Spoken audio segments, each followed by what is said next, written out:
گناہوں سے استغفار یہ ضروری، یہ بات ذہن میں رکھیں، یاد رکھیں دنیا کے اندر ہر مسئلے کا حل اللہ نے استغفار میں رکھا ہے۔ ہاں، دنیا کے اندر ہر مسئلے کا حل اللہ نے استغفار میں رکھا ہے۔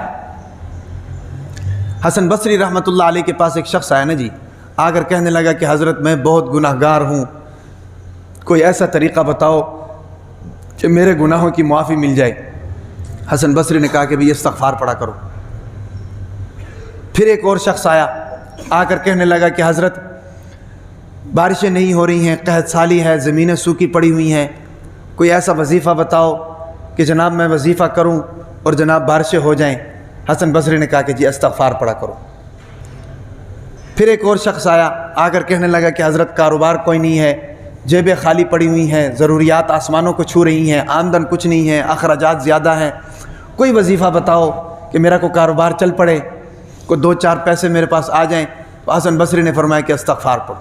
تیسرے کو بھی یہی کہا استغفار پڑھو۔ چوتھا آیا، چوتھا آ کر کہنے لگا کہ بھی حضرت بات یہ ہے کہ شادی کو اتنے سال ہو گئے ہیں، اولاد کوئی نہیں ہے اور نرینہ اولاد کوئی نہیں ہے، کوئی وظیفہ بتا دیں۔ حضرت نے فرمایا کہ استغفار پڑھو۔ اب یہ 4 بندے آئے، سب کو کام مختلف ہیں۔ ایک نے کہا کہ جناب گناہوں کی معافی چاہیے، کوئی وظیفہ بتا، استغفار پڑھو۔ دوسرے نے کہا کہ جی بھائی بارش نہیں ہو رہی، کوئی وظیفہ بتا، انہوں نے کہا استغفار پڑھو۔ تیسرے نے کہا کہ جی بھائی جیب میں پیسہ ٹکا کوئی نہیں، کیا کروں، اس نے کہا استغفار کرو۔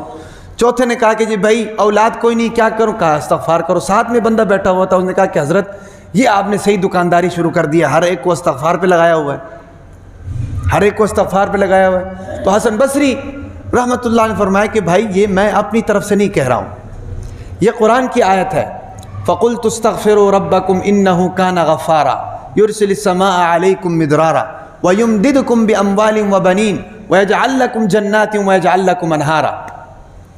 اللہ فرماتے ہیں کہ گناہوں سے معافی چاہتے ہو استغفار پڑھو، بارش چاہتے ہو استغفار پڑھو، اسی طریقے سے مال چاہتے ہو استغفار پڑھو، اولاد چاہتے ہو استغفار پڑھو، اگر تم یہ چاہتے ہو کہ تمہارے باغات لہلہانے لگیں تو استغفار پڑھو، اگر تم یہ چاہتے ہو تمہاری نہریں بھر جائیں تو استغفار پڑھو۔ یہ قرآن کی آیت ہے۔ مرض زیادہ ہے، علاج ایک ہی ہے، استغفار۔ اس کے علاوہ بھی تمام مسائل کا حل جو ہے وہ استغفار ہے۔ ظاہر بات ہے ہمارے جو کام رکے ہوئے ہیں، ہمارے جو معاملات رکے ہوئے ہیں بھئی، اس کی وجوہات کیا ہیں؟ اس کی وجوہات یہی ہے نا کہ ہمارے گناہ ہیں۔ قرآن میں اللہ تعالیٰ کیا فرماتے ہیں کہ من اعرض عن ذکری فإن له معیشۃ ضنکا ونحشره یوم القیامۃ اعمی، کہ جس نے میرے ذکر سے اعراض کیا، جس نے میرا ذکر چھوڑ دیا، جس نے مجھے یاد کرنا چھوڑ دیا، تو میں اس کی معیشت کو تنگ کر دوں گا۔ دکان تو بظاہر بڑی ہوگی لیکن انکم کم ہوگی، اولادیں زیادہ ہوں گی لیکن سب نافرمان ہوں گی، بیوی مالدار بھی ہوگی، خوبصورت بھی ہوگی، خاندانی بھی ہوگی لیکن نافرمان ہوگی، ہے بھئی، سواری جناب پیسے خرچ کر کے بہت بہترین سواری لی ہے لیکن اس کو چلانا نصیب نہیں ہوگا، تنگ کرے گی، جیب میں جتنے پیسے ہیں سارے لگیں گے، کیوں؟ معیشت تنگ ہو رہی ہے، اخراجات زیادہ ہیں، آمدن کم ہے۔ وجوہات کیا ہیں؟ اللہ سے اعراض۔ تو تیسری چیز، اگر ہم کامیاب ہونا چاہتے ہیں تو پھر استغفار کریں۔